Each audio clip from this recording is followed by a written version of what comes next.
Bodoland students union आरो लाइमोन बिपिएफनि बाख्नायजाथाव हाबाफारि दिनैनिफ्राय जागायबाय गासै बिटिसि नाङैनो बेसेन नाङै गोलोम बोथोरनि फोरोंथाय बादा गुबुन गुबुन जिल्लाफोरजों लोगोसे मुसलपुरावबो एसइउ आरो लाइमोन बिपिएफनि बानजायनायाव गोलोम बोथोरनि बेसेन नाङै फोरोंथाय बादाखौ दिनैनिफ्राय जागायबाय।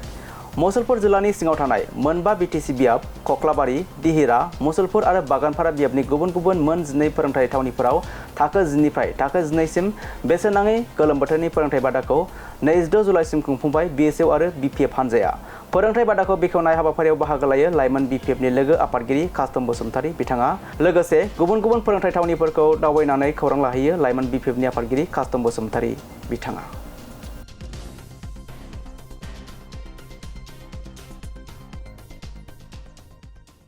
मुसलपुर जिल्लायाव गासै 12टा सेन्टाराव जोंहा फ्रि सामार कचिं केम्प सोलिगासिनो दङ आरो बेबादिनो दिनै जोङो सुबनखाथायाव दंफैयो।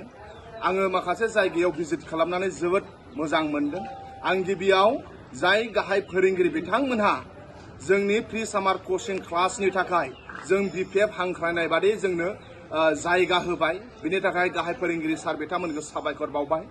आरो जाय गेदेमा फोरोंगुरु सार बिथांमोनहा, सार मेडाम बिथांमोनहा बे सामार भेकेसन समाव गोबां बिथांमोनहा खामानि दंमोन, नाथाय जोंनि बिपिएफ खावलायनाय बादियै जोंनि फरायसा बिथांमोनखौ गोग्गो सोलोंथाइ होनो थाखाय सामार भेकेसन समावबो बिथांमोनहा गावनि बेसेन गोसा खामानिखौ दोनथ'नानै बिपिएफ खावलायनाय बादियै जोंनि लाइमोन फरायसाफोरखौ सोलोंथाइ होनो थाखाय ओंखारबोदों। बिनि थाखाय आं साफ्रोमबो गेदेमा फोरोंगुरु बिथांमोनखौ आं लाइमोन बिपिएफनि जानानै एसइउनि जानानै आं बिथांमोनखौ साबायखर बावदों। बिथांमोनहा सोलोंथाइ होनो फैनायनि थाखाय। जोङो सारा बिटिसिआव 200निफ्रायबो बांसिन सेन्टाराव क्लास 9, 10, 11, 12 इंलिश आरो बेबादिनो साइन्स, मेथ्स आरो जि नांगौ अबा इक'नमिक्स अबा बेंकिं बेफोरबायदि साबजेक्टखौ फ्रि कचिं जों होगासिनो दङ।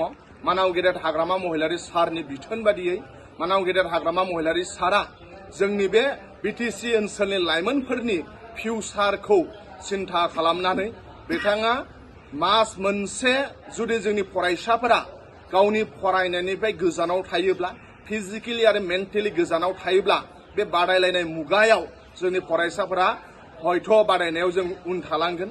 बेखौ साननानैनो मानाव गेदेर हाग्रामा महिलारि सारा देग्लायनिफ्राय सारा बिटिसिआव जोंनि लाइमोन बिपिएफ आरो एसइउनि दैदेननायाव क्लास 9, 10, 11, 12 नो फ्रि सामार कचिं होदों।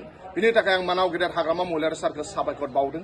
आरो जोंनि अनजाथाव फरायसा बिथांमोनहा बिथांमोनहा इन्टारेस्ट देखायदों आरो जों आफा अबंलावरिनाव आर'ज खालामो मोजाङै फ्रि सामार कचिंआ जोबलांथों।